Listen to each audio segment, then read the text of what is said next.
मैं हूं सपना गुप्ता। या फिर से एक बार एक नई वीडियो के साथ फिर से करते हैं एक नए सफ़र की शुरुआत नई नॉलेज के साथ। आज का टॉपिक शेयर करने से पहले ये जो चैनल है ये मेरा न्यू सेकंड चैनल है। जैसे आपने मोटिवेशन हाउस को इतना प्यार दिया, इतना सपोर्ट किया, इतना सराहा, ऐसे ही सेकंड चैनल को भी आप सभी से मैं चाहूँगी कि आप सभी जितना ज़्यादा हो सके इसको सबसे पहले तो सब्सक्राइब कीजिए, लाइक कीजिए, शेयर कीजिए। बिकॉज़ यहाँ पर इस चैनल को बनाने का मेन मोटिव ही यही है कि जो आगे आने वाली रिस्पॉन्सिबिलिटी हर एक फाउंडर की बढ़ गई है। We are brand ambassadors of OnPassive, और इसके रिगार्डिंग में जितनी ज़्यादा collections of knowledge about the products और about the ऑन पैसिव इस चैनल के माध्यम से आप सभी तक पहुंचा सकूं। और मेरा रिवॉर्ड यही रहेगा कि आप इसको जितना ज़्यादा सब्सक्राइब करें, लाइक करें और शेयर करें। तो आज जैसे अभी जो है बहुत ज़्यादा आप देख रहे हैं कि काम जो है वो ज़बरदस्त चल रहा है। और अभी जो है मेन चीज़ आती है EKYC। हर फाउंडर का जो है कॉल पर या कमेंट सेक्शन पर, मैंने सुबह ही एक इंग्लिश में वीडियो डाला है। उस इंग्लिश के वीडियो को आप नहीं समझ पा रहे हैं तो मैं हिंदी पर, बिकॉज़ व्हाट्सएप पर बहुत से जैसे ही डाला मैसेजेस आ गए कि आपको हिंदी वर्जन चाहिए। तो कोई बात नहीं, मैं उसका हिंदी बना रही हूँ इस वीडियो में, यही जानकारी दे रही हूँ। और उस वीडियो में अगर इंग्लिश में नहीं समझ पा रहे तो प्रोसेस पीछे चल रहा है, उसको देख लीजिएगा।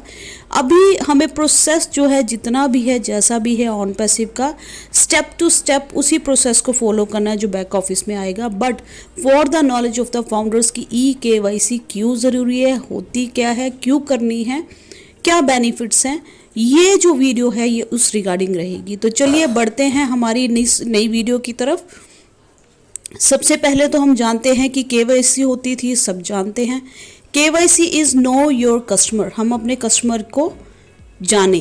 अब EKYC क्या होता है? EKYC is the electronic know your customer. Electronically, digitally आप अपने कस्टमर की, यानी कि कस्टमर सब्सक्राइबर की पहचान को डिजिटली या इलेक्ट्रॉनिकली तरीके से पक्का करना, पुख्ता करना। जैसे कि हम पहले जो है नो योर कस्टमर यूज़ कर ही रहे थे, KYC कर ही रहे थे, उसी को हमने डिजिटल रूपांतर कर दिया है। उसी का ही डिजिटल रूप है जो कि पेपर डॉक्यूमेंट्स की बजाय हमारे इलेक्ट्रॉनिक डिवाइसेस की मदद से पूरा होता है। जी हाँ दोस्तों, क्योंकि इंडिया में सबसे ज़्यादा जो है आधार EKYC फेमस है। और अगर हम आधार EKYC की बात करें तो यह जो है ये एक पेपरलेस टेक्निक है जिसमें कि ID प्रूफ चाहिए होता है, एड्रेस प्रूफ चाहिए होता है और अदर ऑथेंटिकेशन, जैसे कि किसी भी व्यक्ति के शारीरिक लक्षणों को, जिसे कि बायोमेट्रिक्स कहते हैं, बायोमेट्रिक्स का मिलान उस व्यक्ति के आधार डाटाबेस में मौजूद लक्षणों से की जाती है। जी हाँ दोस्तों, अब आप पूछोगे कि बायोमेट्रिक्स क्या होता है, तो चलिए सबसे पहले जानते हैं बायोमेट्रिक्स को। सबसे इजी और फेमस टेक्निक जो बायोमेट्रिक्स में की जाती है उसको बोला जाता है फिंगरप्रिंट्स। जी हाँ, जो कि हर इंसान की एक यूनिक आइडेंटिटी होती है। आप जानते हैं कि कभी भी किसी के फिंगरप्रिंट्स किसी से मैच नहीं होते हैं। पहले के ज़माने में लोग पढ़े लिखे नहीं होते थे तो क्या करते थे, अंगूठा लगाते थे ना। तो वो अंगूठा जो है, जो उनके फिंगरप्रिंट्स हैं, वो सभी के यूनिक होते थे, बिकॉज़ वो किसी भी दूसरे फिंगरप्रिंट से मैच नहीं होते हैं। जितने भी प्राइवेट गवर्नमेंट ऑर्गेनाइजेशन हैं, जैसे कि फ़ोन कंपनीज़ हैं, फाइनेंस डिपार्टमेंट है, बैंक्स हैं, इन्वेस्टमेंट कंपनीज़ हैं, रेगुलेटरी इंस्टीट्यूशंस हैं या इन्वेस्टमेंट्स हैं, सभी की सभी जो है EKYC का ही यूज़ करती है। अब EKYC बनाने के पीछे आखिर क्यों बनाया गया? KYC तो ऑलरेडी चल रहा था, EKYC क्यों की गई? सबसे पहले जानते हैं इसके बेनिफिट्स के बारे में, जो कि एक फाइनेंशियल सेक्टर और एक रेगुलेटरी सेक्टर में इसके क्या बेनिफिट्स होने वाले हैं। एक तो ये जो प्रक्रिया है ये सेफ़ और सिक्योर है। आप यहाँ पर अपनी कॉन्फिडेंशियल इंफॉर्मेशन को शेयर कर सकते हैं। Easy to handle by the regulatory requirements, आप अपने कस्टमर का पूरा जो है डाटा रिकॉर्ड रख सकते हैं। इजी टू मेंटेन है, लो कॉस्ट रहता है। इंस्टेंट वेरिफिकेशन हो जाता है अगेंस्ट द फ्रॉड। आप ऐसा नहीं है कि पहले के ज़माने में लाइन लगेगी, फिर उस डिपार्टमेंट में जाना है, फिर वहाँ पर फॉर्म फिल करना है, वो आगे मूव ऑन होगा, फिर उस पर कुछ आधिकारिक जो होंगे वो एक्शन लिए जाएंगे और 1-2 महीने के बाद नंबर आएगा और फिर बुलावा दिया जाएगा और कस्टमर को इमीडिएट ही जो है वेरिफिकेशन हो जाता है फ्रॉड के अगेंस्ट। इंफॉर्मेशन जो है, पर्सनल डिटेल्स जो हैं वो टाइमली और एफिशिएंटली जो है उस पर सबमिट हो जाते हैं और अपडेट्स भी हो जाते हैं। और जो टाइम का बचत रहता है, यहाँ पर समय की बचत रहती है कस्टमर एंड से भी और हैंडलिंग हैंड से भी। Easy to access and use, because ये जो प्रोसेस है ये फैसिलिटेट करा है केवाईसी प्रोसेस को ही। पेपरलेस सिस्टम है of collecting the customer data, eco friendly है और कॉस्ट एफिशिएंट है। इको फ्रेंडली बिकॉज कोविड-19 के दौरान भी अगर हम 4 साल की भी बात कहें तो आना जाना कहाँ बंद था, हमें बहुत से काम होते हैं, तो एक बंद कमरे के अंदर भी आप अपना क्या कर सकते हैं, केवाईसी, और अपना आपका कोई भी काम वहाँ पर रुक नहीं रहा है। आने जाने का कोविड के ये दौरान जो है वायरस के खतरे से बचत हो जाती है और हेजलमेंट जितना भी हरासमेंट होता है तो वो सब चीज़ों का जो है ये कस्टमर एंड से भी और जो आपको सर्विस एंड से भी जो भी है वहाँ का स्टाफ दोनों को सुविधाजनक रहता है। रिलायबल कस्टमर्स जो हैं, रिलायबल ऑफिसर्स जो होते हैं गवर्नमेंट और प्राइवेट कंपनीज़ के, वो जो हैं यहाँ पर गवर्नमेंट ऑफिसर जो हैं वो यहाँ पर वेरिफिकेशन कर रहे हैं आपकी सारी इंफॉर्मेशन को और जो कस्टमर की सुविधा को बढ़ा रहे हैं, बढ़ावा दे रहे हैं। रेगुलेटर्स जो होते हैं उनके लिए ये बेनिफिशियल क्यों है, क्योंकि कस्टमर की जो पर्सनल इंफॉर्मेशन का पूरा रिकॉर्ड रखना, उसको मेंटेन करना बहुत ही ज़्यादा कॉस्ट एफिशिएंट और इजी हो जाता है। Single source of personal information यहाँ पर प्रोवाइड की जा रही है, तो वहाँ पर जो सिंगल सोर्स से हमारी जो इंफो ऑफ पर्सनल इंफॉर्मेशन हम प्रोवाइड कर रहे हैं एक ही जगह पर, तो वो वैलिड होती है, ऑथेंटिकेटेड होती है और कॉम्प्रिहेंसिव और अपडेट जो है हम केवाईसी के डाटा को ही अपडेट कर रहे हैं। तो ये जो मेजर बेनिफिट्स रहते हैं।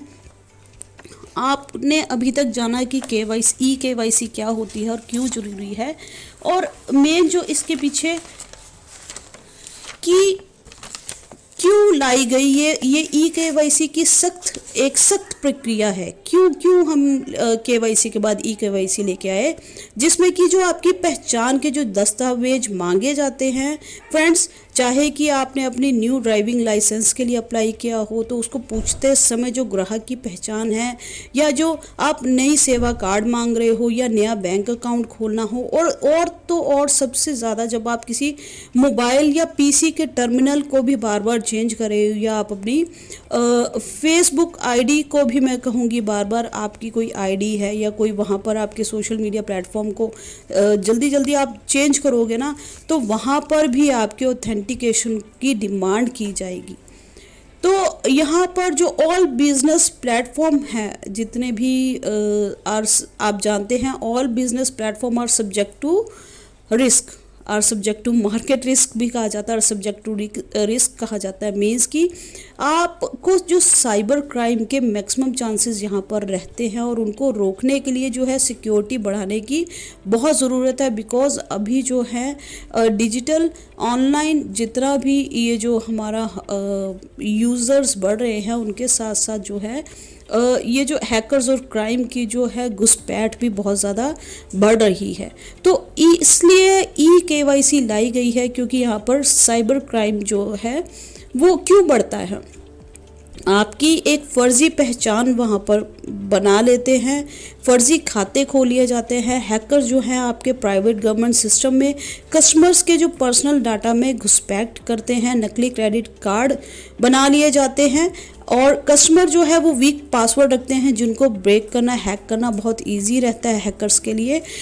ये रिस्क जो है ये हाई जो हैं यहाँ पर आप देख भी रहे होंगे कि यहाँ का ही हाल नहीं है। ये जो रिस्क रिडार जो है उसके हाई जोन में, हाई रिडार में अमेरिका, यूरोप और एशिया जैसी बड़े बड़े देश भी आ चुके हैं, और उसके बाद जो है भारत और चाइना भी इसी का ही एक टारगेटेड एरिया रह चुका है।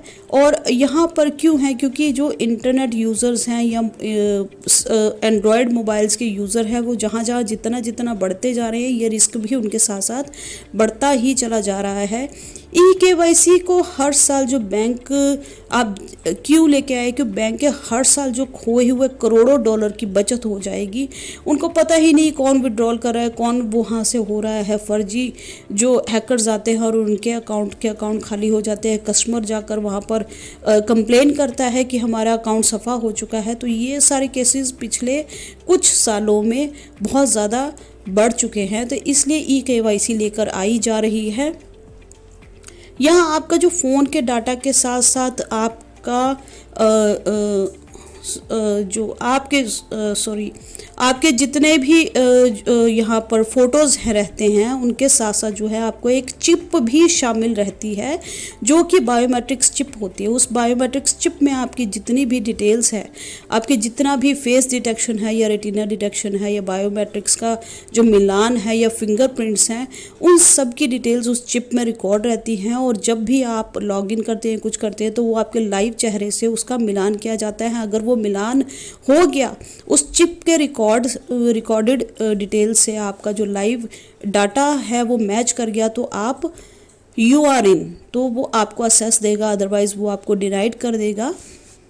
और यहाँ पर क्या है, ई-केवाईसी भी अभी थी और अभी ई-केवाईसी भी आ गई है। तो केवाईसी के लिए भी आपको क्या करते थे, कस्टमर तो जाता ही था, ऑफलाइन ऑफिस जाता था, वहाँ विजिट करता था बैंक वगैरह पर, वहाँ पर टिकट लेता था और अपनी लाइन पर, अपने क्यू में अपनी लाइन, अपने नंबर का वेट करता था, फॉर्म फिल करता था। और जब आपकी इंफॉर्मेशन मैच हो जाती थी आइडेंटिटी डॉक्यूमेंट से, तब केवाईसी अप्रूव हो जाती थी। ई-केवाईसी यहाँ पर क्या सुविधाजनक है, यहाँ पर आप बैठे बैठाए घर पर ऑनलाइन वेबसाइट पर जाइए, अपनी photo, take a photo of your ID card का फ़ोटो लीजिए, वहाँ पर सेल्फी से वो मैच होगा, आपका जो डाटा है, लाइव डाटा और जो रिकॉर्डेड डाटा, वो मैच होगा।